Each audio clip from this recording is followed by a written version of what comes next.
Queridos muchachos, qué alegría compartir con ustedes esta clase de canónico. Nos ayuda a profundizar, a reconocer y a ahondar toda esta normativa y todo este camino. De manera especial se nos ofrece a seguir creciendo en el querer de Dios. Siempre les he dicho, derecho custodia, protege y salvaguarda todo el dato revelado por Dios.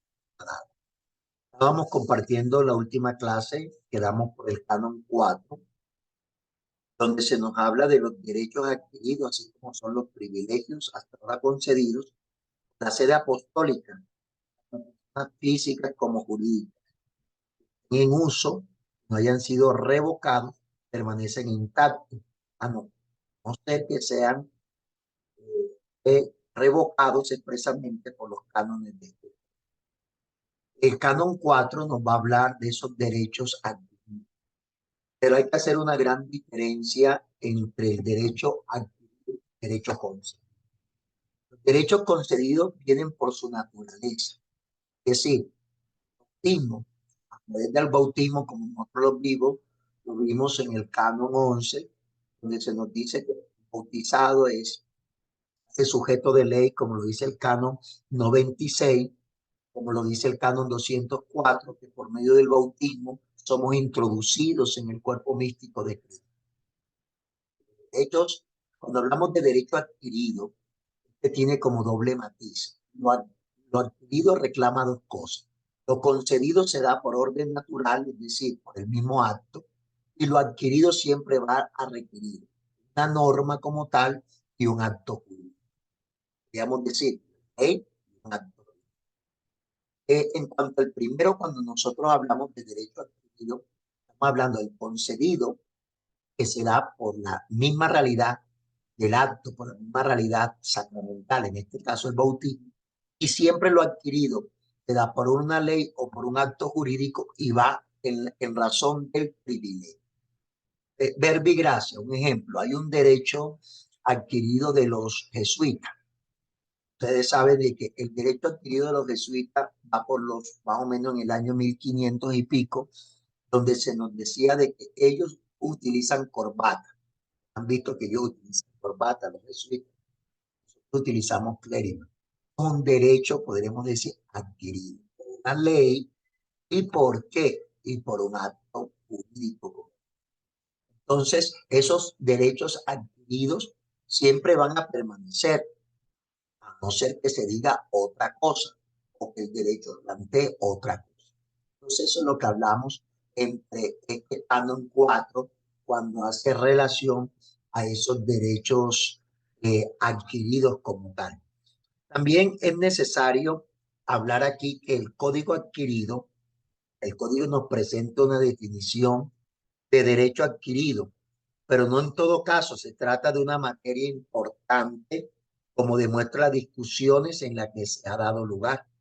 Por eso la doctrina canónica entiende por derecho adquirido cualquier derecho subjetivo concedido por una ley positiva mediante un acto jurídico.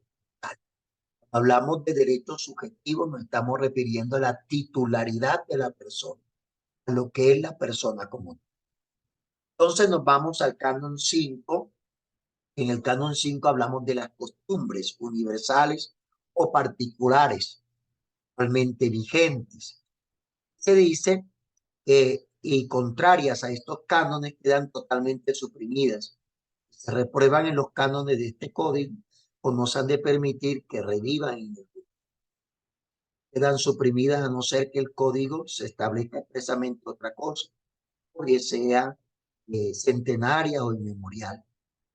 Pueden tolerarse cuando ponderada las circunstancias de los lugares y de las personas, porque el ordinario que no es posible suprimirla. El parágrafo 2 va a decir, subsisten costumbres extralegales, tanto universales como particulares, que estén actualmente vigentes. Siempre esta parte de las costumbres lo vamos a ver muy desarrollado en el canon del 23 al 28. Hagamos un recorrido, cómo se introduce la costumbre, cómo la costumbre comienza a tener un peso de ley, cuáles son los itinerarios, los elementos para que esa costumbre tenga peso de ley. Esa costumbre también tiene que ser razonable. Esa costumbre tiene que ir conforme al proyecto divino. Esa costumbre tiene que ir de acuerdo a una normativa que favorezca el crecimiento de una comunidad. Ya lo vamos a ver ahora más adelante, que siempre la ley va a buscar el bien. Una ley se introduce en una comunidad porque esta va a ayudar al crecimiento de la misma, el fortalecimiento de la misma. Si hablamos de una costumbre, ella que va a tener peso de ley, va en esa línea. La propia va a ayudar a discernir y a concretarnos los elementos. El canon 6 va a decir que desde la entrada en vigor de este código se abrogan, lo dice el numeral 1, el Código del Derecho Canónico promulgado en el 17, las demás leyes universales o particulares contrarias a las prescripciones de este código, a no ser que se acerquen las particulares y se establezca expresamente otra cosa. Cualquiera leyes penales universales o particulares promulgadas por la sede apostólica, a no ser que se reciban en este mismo código. Las demás leyes disciplinarias universales como materias que se regulan por completo en este código. Y el parágrafo 2 va a decir, en la medida en que se reproduce el derecho antiguo, los cánones de este código se han de tener teniendo también en cuenta la tradición canónica. Ahí encontramos en el canon 6 todos los lineamientos del abrogar, hacia dónde realmente tiende este camino propiamente el derecho. Vamos a entrar entre las fuentes creadoras del derecho. Las fuentes creadoras del derecho vamos a descubrir de manera precisa y completa el canon 7. El canon 7, quiero que lo leamos. La ley queda establecida cuando se promulga. Antes de hablar de este término de ley, o sea, la ley queda establecida cuando no se promulga una ley, no queda establecida. Yo quise hacer todo un recorrido de los elementos de la ley para que nosotros sepamos cuando el derecho nos habla de ley, se refiere, qué es lo que el derecho quiere y dónde quiere introducirlo, qué es lo que realmente el derecho quiere. Entonces, el canon 7 claramente lo dice, la ley queda establecida cuando se promulga. Los elementos constitutivos de la ley. El código ofrece los elementos que constituyen la ley. Es una disposición obligatoria. Esto lo va a decir el canon 8 en el parágrafo 1. Es una disposición obligatoria, racional, ¿sí? Común y estable, promulgada por el competente legislador a una comunidad capaz de recibir una ley para el bien común, formulada con claridad y promulgada según. Sí, esta definición de ley es precisamente de Santo Tomás de Aquino. Yo quise codificarla, de lo que aparece aquí en la definición tomista. Santo Tomás va a decir, ¿qué es ley? Es una disposición obligatoria, racional, común y estable, promulgada por el competente legislador a una comunidad capaz de recibir una ley para el bien común, formulada con claridad y promulgada según. Vamos a mirar elementos como cuál. En este canon 7, la ley queda establecida cuando se... Vamos a ver el carácter de ordenación obligatoria. La ley es una prescripción, es decir, una orden impuesta por alguien que tiene potestad con la intención de obligar a su observancia. Por eso quien promulga la ley en nuestra iglesia es el romano pontífice. ¿Por qué? Porque nos obliga, es una prescripción, es una orden. Por eso la ley tiene categoría de obligatoriedad. Hay otro elemento que es el de la promulgación. Es decir, intimar la ley a la comunidad con obligación de cumplimiento. Es decir, ¿cuándo entra una ley en vigor? Ya lo vamos a mirar ahora un poco más adelante, cuando esta se promulga. Y la racionalidad de la ley, que es el otro elemento que toca más de aquí. La ley debe ser justa, razonable, útil. La voluntad del legislador debe ser conforme a la razón, a la verdad, al fin de la comunidad, conforme a qué, a las normas. No puede alcanzar fuerza de ley una costumbre contraria a la ley. Es decir, con esto yo, ¿qué les quiero decir cuando toquemos el tema de costumbre y ahora lo tocábamos en el canon 5? Es decir, una costumbre no tiene fuerza de ley si esta va en contra del derecho. Y si va en contra de la normativa del código, ¿por qué? Porque está alejado del dato revelado. ¿Por qué? Porque sabemos que la norma positiva hunde sus raíces en la norma que divina. No puede haber una justaposición, no puede haber una discreción. El principio de jerarquía que la legisla. No puede el legislador interior dar válidamente una ley contraria al derecho de rango. Entonces, aquí encontramos elementos constitutivos de la ley 37 canon 7. Partimos de una definición de Santo Tomás de Aquino. El carácter de obligatoriedad, el carácter de esa promulgación y el carácter de esa racionalidad de la ley. Entonces, si la ley no es razonable, esta no va a ayudar a crecer la comunidad, no va a ayudar a que esa comunidad se proyecte, a que esa comunidad tenga senderos propios de una concreción hacia donde quiere tender. Atento con los componentes de ley ubicados, mis queridos hijos, ubicados en el canon 7. Bajo esta perspectiva, entonces, ¿qué tenemos que decir? Bajo este avance maravilloso que llevamos, que nos ayuda a nosotros a descubrir. La Gaudium et Spes en el numeral 43 va a decir: el concilio exhorta a los cristianos ciudadanos de la ciudad temporal y de la ciudad eterna a cumplir con fidelidad sus deberes temporales, guiados siempre por el Espíritu Evangélico. Se equivocan los cristianos que prestando que no tenemos aquí ciudad permanente, pues buscamos la futura. Considera que pueden descuidar las tareas temporales sin darse cuenta de la propia fe. Es un motivo que les obliga al más perfecto cumplimiento de todas ellas según la vocación personal de cada uno. Mire cómo llevamos y cómo le estoy haciendo un recorrido de un canon. ¿Por qué? Porque no es solamente leer el canon y ya, no. Es hacer el recorrido de ese canon, es decir, cómo va tomando esa norma un cuerpo que partimos Santo Tomás de Aquino, partimos de toda la explicación, partimos de un elemento magisterial, el Gaudium et Spes en el número 43, que nos ayudan a entender ese canon 7. Por eso es que los canonistas van a decir que es el código de 1983. Es el Concilio Vaticano II normativizado o codificado. Entonces, seguimos en este curso que llevamos. ¿Cuáles son las propiedades de una ley eclesiástica? Cuando se proclama una ley, vamos a hablar de una generalidad, vamos a hablar de una estabilidad o perpetuidad y vamos a hablar de una finalidad de ese. Entonces, se proclama una ley. Es decir, la generalidad de la ley es que la comunidad eclesial, o sea, las disposiciones son comunes, tanto personales o destinatarios como en la materia de la disposición. Es decir, el sujeto pasivo inmediatamente de la ley es la comunidad, porque yo proclamo una ley para que esa ley sea introducida en la comunidad. Y no solamente introducida, sino que esa ley busque el bien de esa comunidad, el crecimiento de esa comunidad, la solidez de esa comunidad. Y ahí es donde hablamos de ley eclesiástica, marcado con un derecho positivo. Y entonces, ¿por qué busca el bien?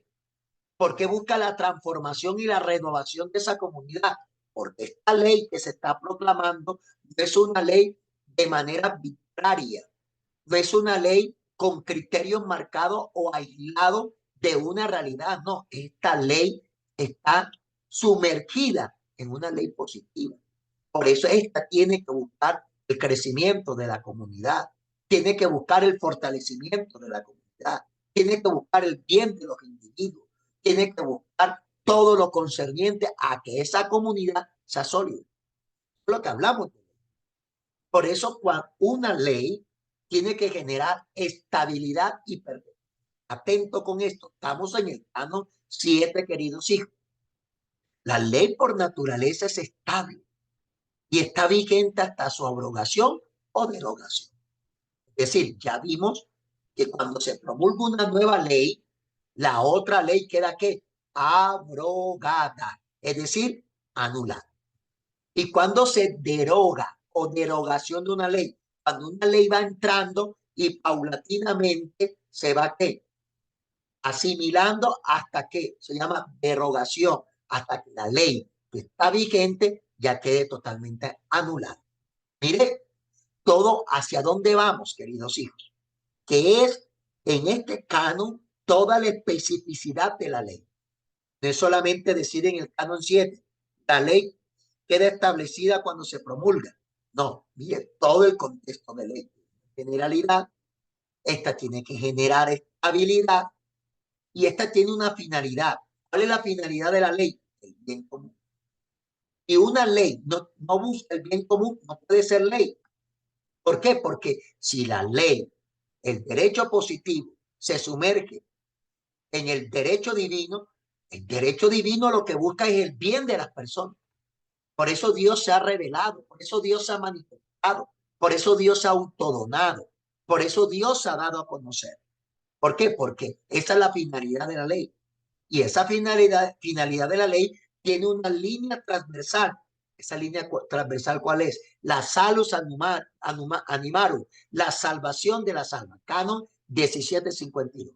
Es decir, toda ley debe buscar la santificación de la persona. Si no, no es ley.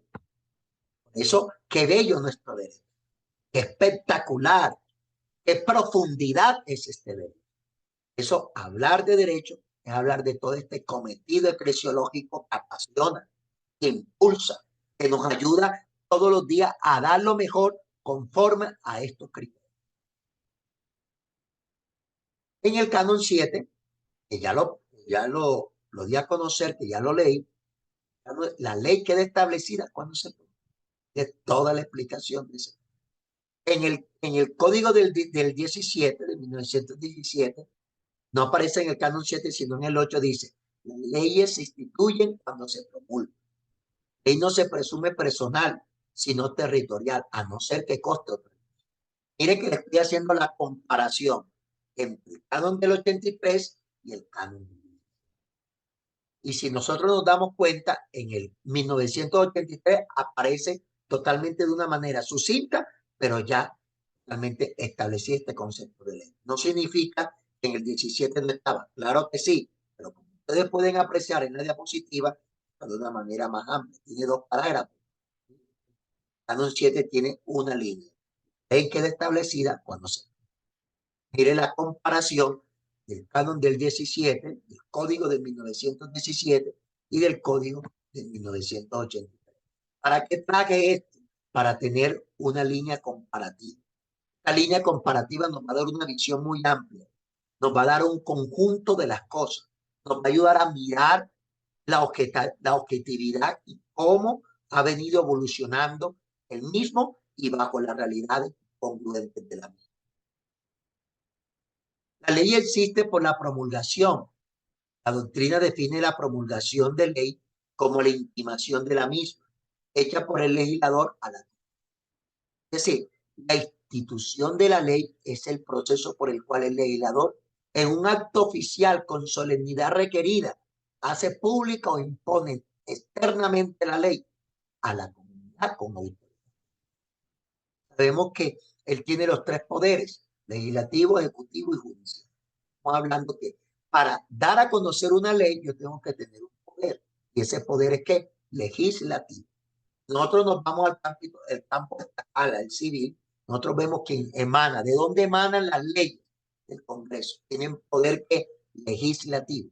El presidente que es en el campo estatal o civil es el campo ¿qué? Ejecutivo. Y el poder judicial está parte de estos dos elementos.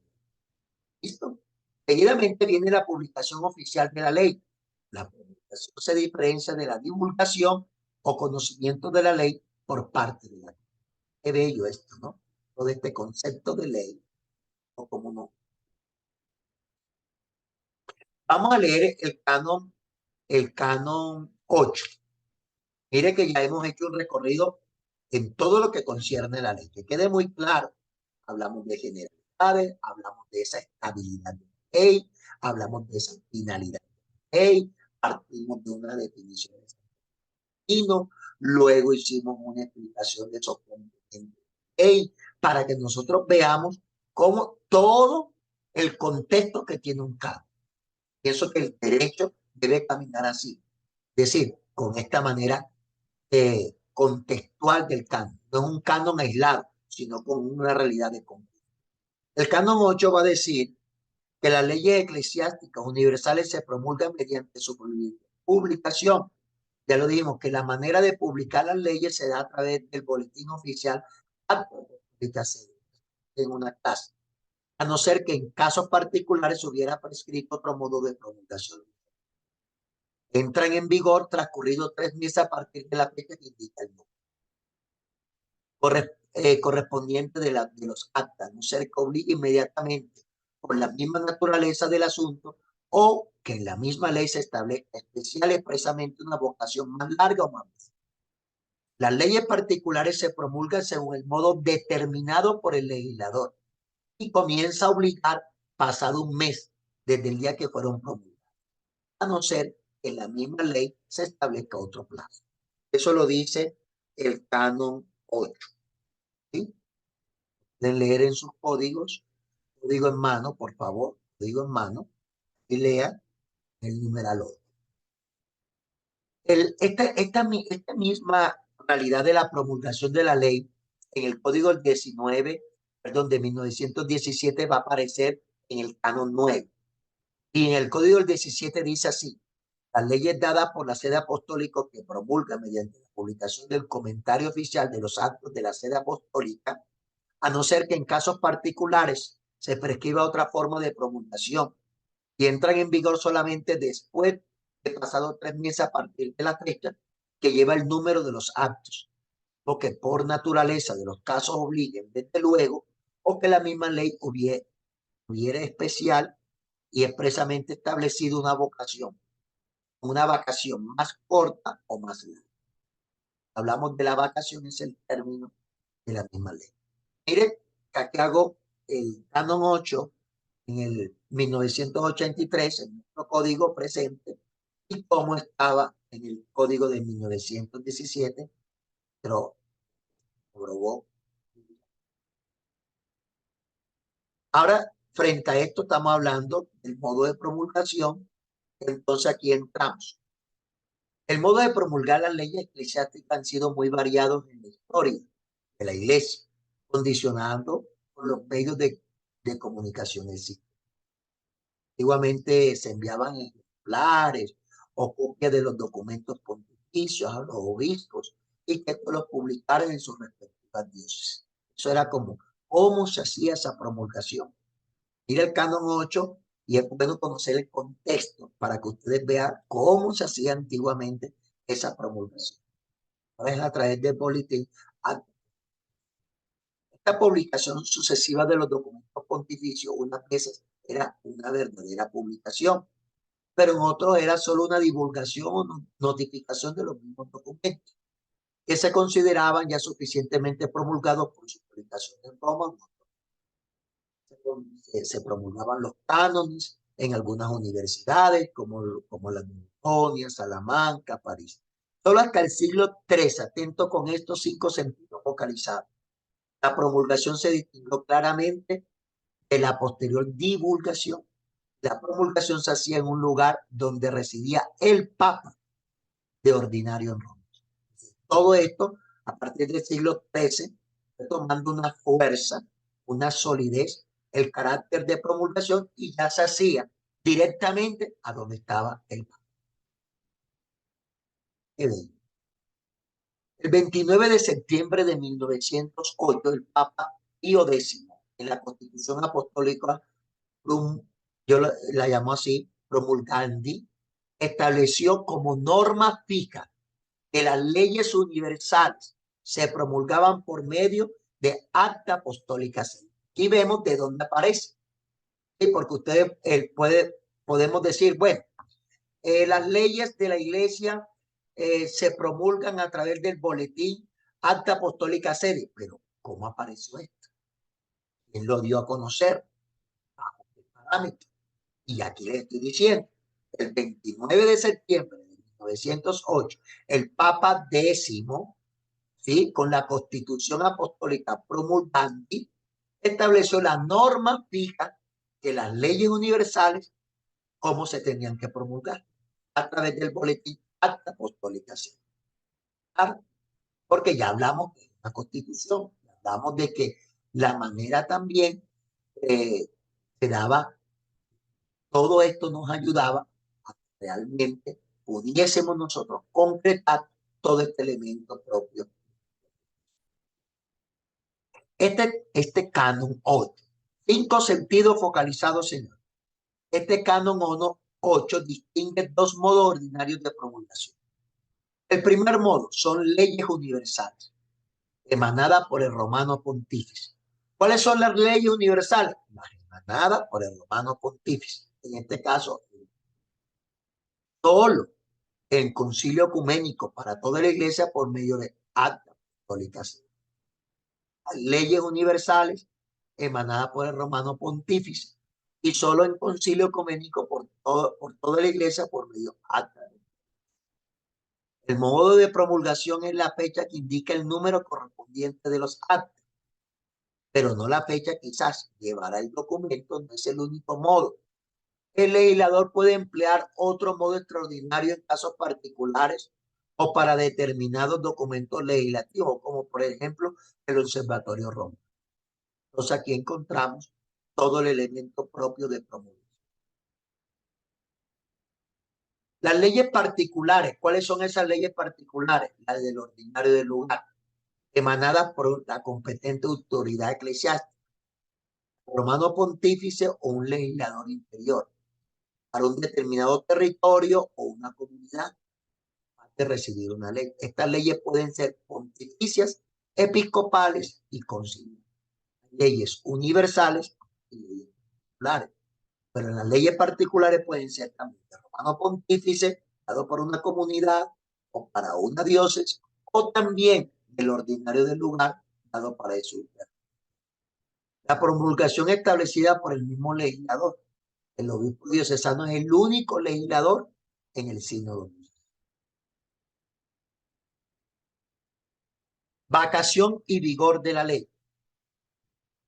La vacación de la ley es el tiempo conveniente o necesario que transcurre desde la promulgación de la ley hasta el día en que comienza a tener pleno vigor, y es una disposición del mismo legislador y no es parte esencial de la ley. Es decir, se da el anuncio del código, ya lo vimos en enero, y entra en vigor en diciembre. Eso se llama ¿qué? Una vacación ¿de qué? De la ley. ¿Lo claro? Esa vacación de la ley es lo que nosotros llamamos, o se puede llamar en derecho, el intimar la ley. ¿Qué es intimar la ley? Es el tiempo prudente que se da para que la ley pueda ser asimilada, para que la ley pueda ser conocida. ¿Sí? Esa vacación de la ley. Esa vacación de la ley es un tiempo prudente en que se da el pronunciamiento del código, pero ya entra en vigor, dice en Adviento. Se dio en febrero del 83, pero entra en vigor en Adviento. Es decir, dándonos a conocer que ese tiempo fue una vacación de la ley. En otros, que en el término jurídico se llama intimación de esa ley. Es decir, me intima. Es decir, la manera en que yo conozco esa ley. Un ejemplo.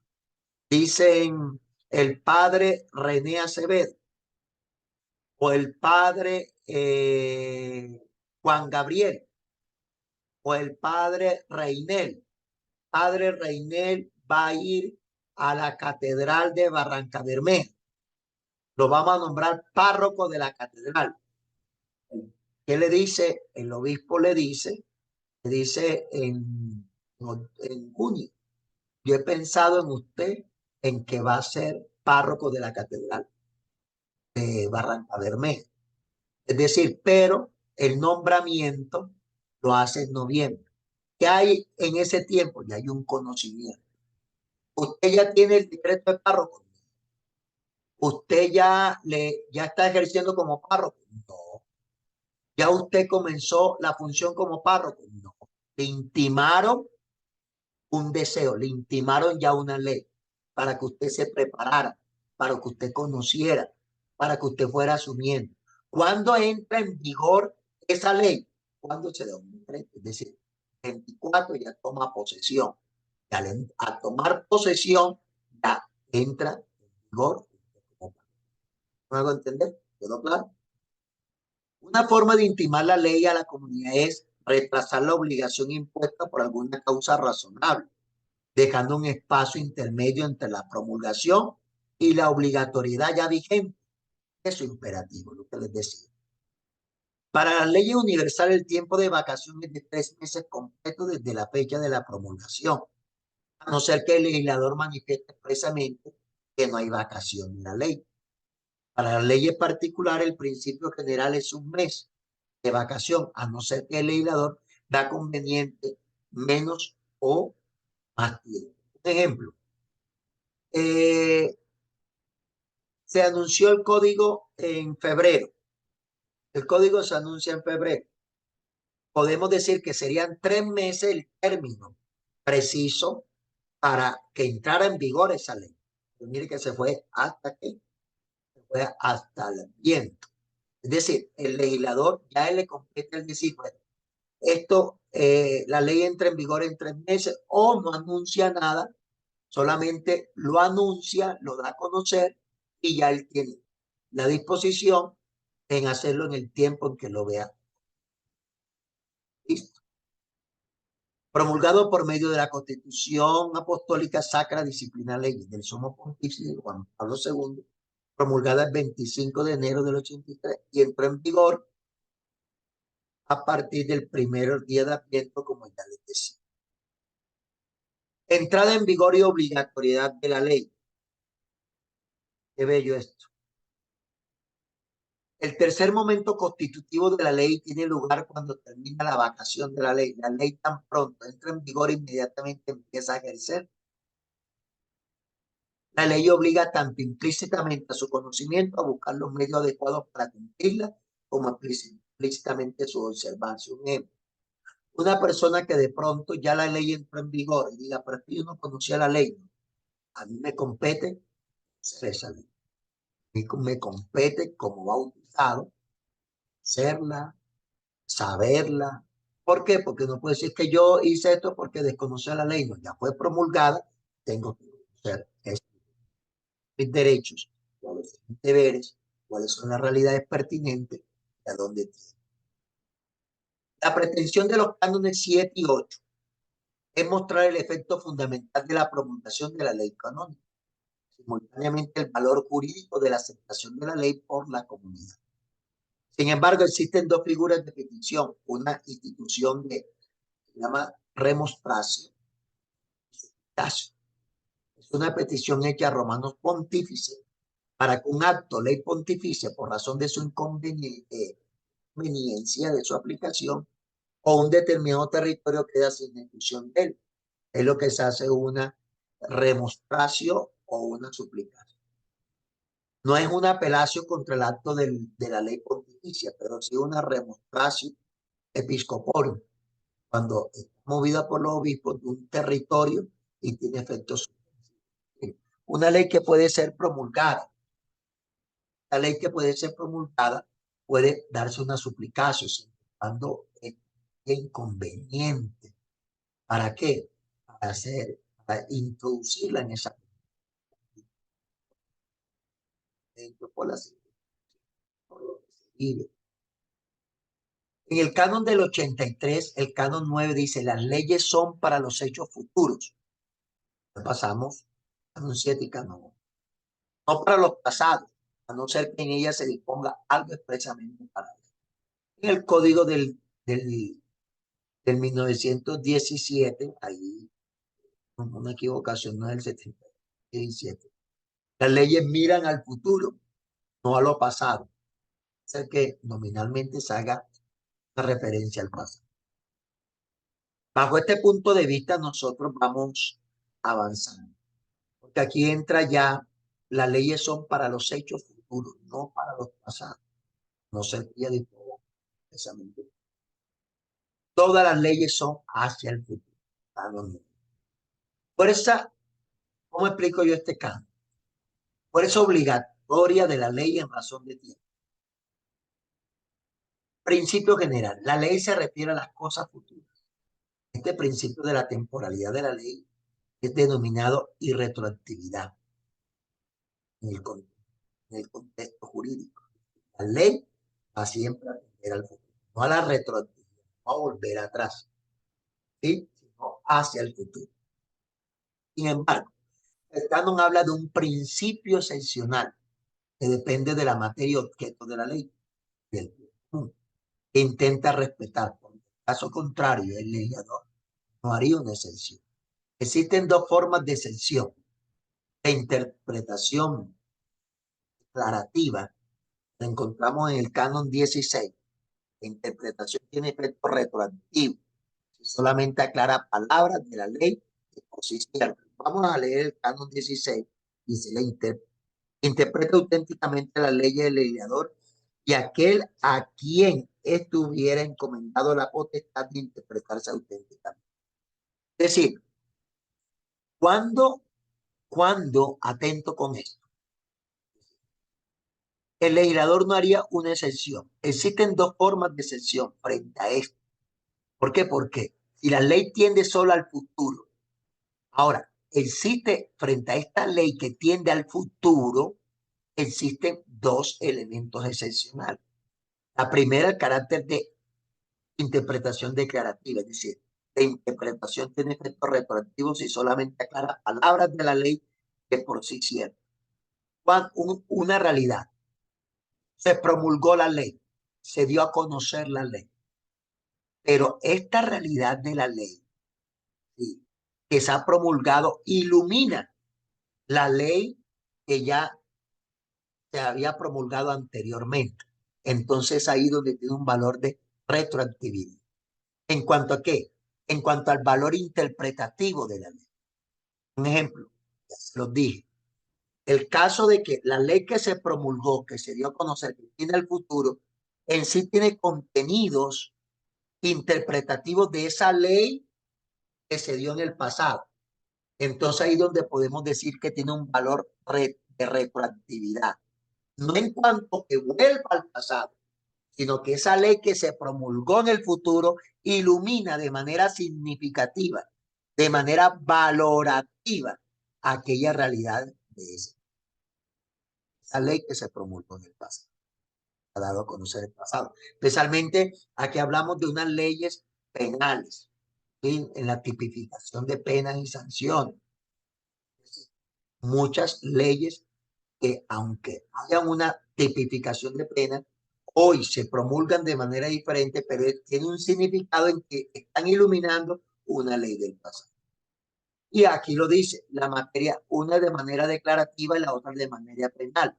Si la ley cambia después de haberse cometido el delito, se debe aplicar la ley más favorable para el reo, es decir, mitigar lo que llamamos mitigar la pena o qué, o rebajar la pena. Entonces, hay dos maneras excepcionales de esa ley que va en cuanto al... Es decir, hay dos casos excepcionales. Primer caso, interpretación declarativa. Si esa ley que se ha promulgado, que tiene el futuro, y la ley del pasado, entonces hace esta nueva ley, nuevo significado, nuevo valor interpretativo, está dando nuevas luces a esta realidad del pasado. Ahí entra el ámbito de la retroactividad. ¿Y dónde entra el otro campo de la retroactividad? Son tres presos, es decir, una ley que se dio a conocer de haber cometido un delito. Entonces, la ley cambió. Se dio a conocer la ley tipificada. Anteriormente no estaba tipificado el caso que se dejaba a discreción de juicio, de administración, sacerdote, campo del otro. Entonces, anteriormente estaba tipificado bajo otra manera. Hoy en día ya tiene una tipificación de suspensión. Entonces, ¿qué es lo que hace el ámbito de la retroactividad? Entonces, se va a aplicar el campo penal se ha cambiado la manera de aplicar esa ley frente a un delito, se va a aplicar a ese reo la ley más favorable para esa. ¿Por qué? Porque ya la ley cambió en el campo. Claro,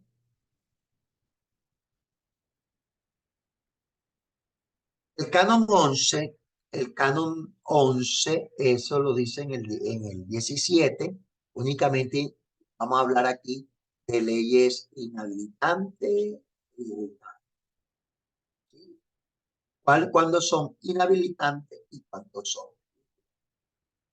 Se han de considerar invalidantes o inhabilitantes tan solo aquellas leyes en las que precisamente se establece que el acto nulo, la persona es. Hablamos de leyes invalidantes o inhabilitantes en cuanto al sujeto y hablamos de leyes irritantes en cuanto a la realidad operativa, es decir, lo que genera la pena. Se llama leyes irritantes. ¿Y por qué se llama leyes irritantes? ¿Por qué? Porque tiene todo un cometido penal, ¿sí? Incomoda. Entonces, lo inhabilitante siempre va en cuanto al sujeto. Lo, lo irritante va en cuanto al acto, es decir, en cuanto a la realidad, al hecho. Una ley inhabilitante, es decir, case a la persona inhábil, una persona que se va a casar, y en este caso, al casarse, tiene un síndrome de Down, lo hace inhábil para asumir los compromisos, ¿sí? Los compromisos esenciales del matrimonio. Hace una persona inhábil que se llama una ley inhabilitante en cuanto al para asumir las obligaciones esenciales. Otra ley en la misma línea, inhabilitante, una persona con problemas de demencia, ¿sí? Con trastornos mentales, ¿sí? Eso lo dice el canon 10.95.3. Pueden buscar, busquen, me hace el favor. Canon 10.95.3. Las incapacidades mentales, eso lo hace una persona inhabilitada. Es decir, eso es una ley que inhabilita tanto que al sujeto. Es importante porque aquí nosotros vamos juntando todo este cometido de las leyes inhabilitantes, ¿sí? Va en cuanto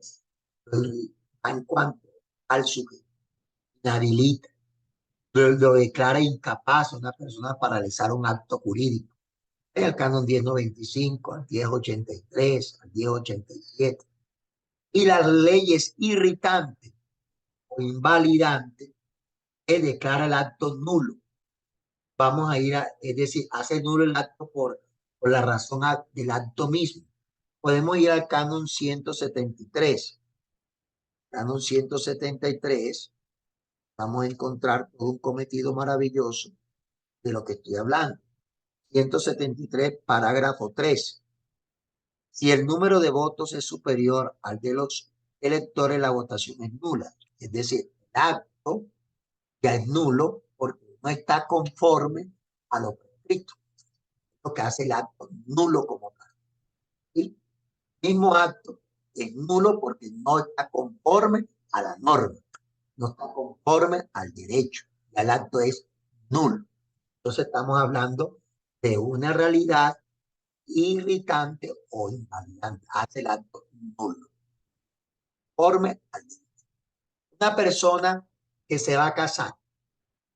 Esta persona que se va a casar, entonces cogió un sacerdote que no tiene delegación. El sacerdote presidió, asistió al matrimonio. No tiene delegación, no tiene el permiso, no está autorizado. Ya, el acto es nulo. ¿Por qué el acto es nulo? Porque no está conforme a la normativa del derecho. El acto ya en sí es nulo. Fuerte, qué bello esto.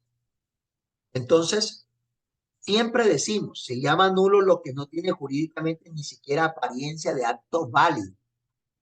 Es nulo.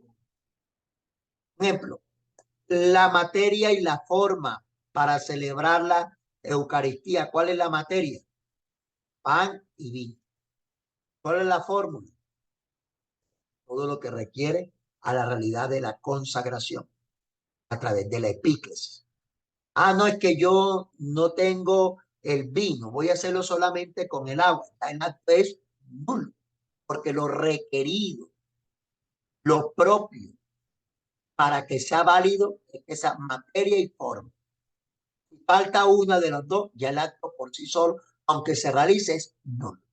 Lo inhabilitante siempre va en cuanto al sujeto y la realidad invalidante va en cuanto al acto, hace nulo, porque no está conforme a la norma, a lo establecido, a lo que realmente aparece en el.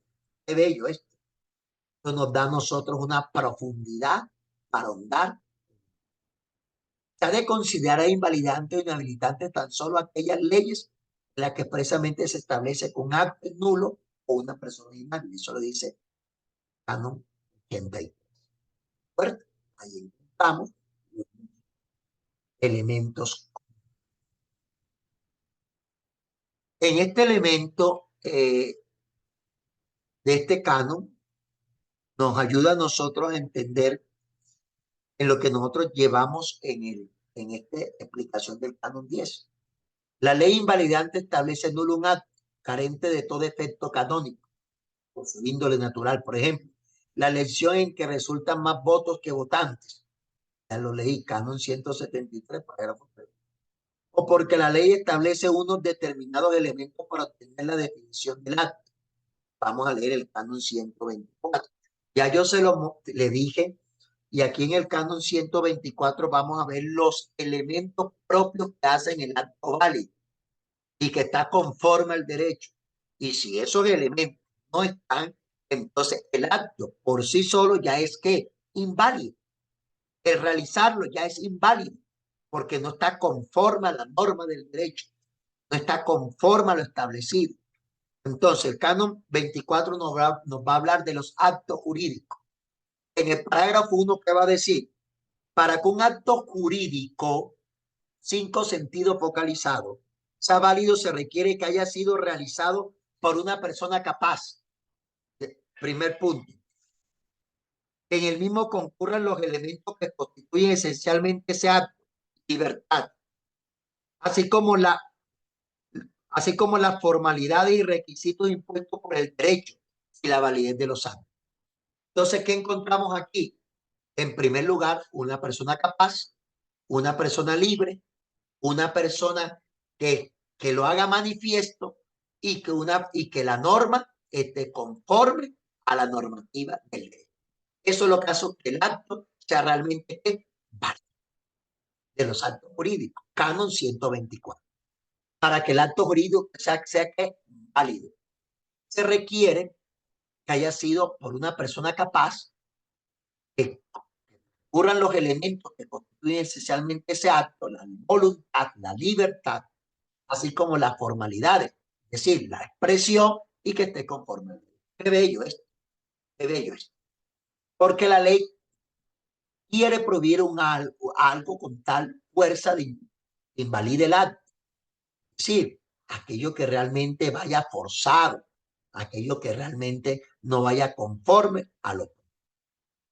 Entonces, vamos avanzando y vamos caminando en esto que nos va ayudando solamente a conocer más y más esta realidad de este canon 10. Es maravilloso. Este canon 10 nos pone en lo que es una realidad inhabilitante y una realidad irritante o invalidante.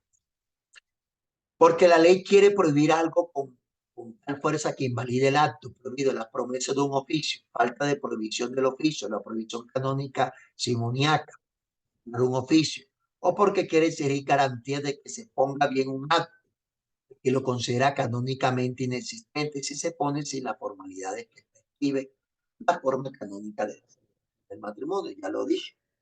Listo. Por eso una de las cosas es el defecto de forma. Y el defecto de forma entra todos los requisitos, entra la legitimidad del ministro, entra la delegación, entra la subdelegación, que hace parte de toda esta formalidad en lo que requiere a vamos, una ley irritante, invalidante va en cuanto al acto, una ley inhabilitante va en cuanto al sujeto. Lo inhabilitante es sujeto, invalidante al acto. ¿Listo, muchachos? Que Dios los bendiga, que el Señor derrame bendiciones y estamos en el apasionante derecho canónico. Bendiciones para todos.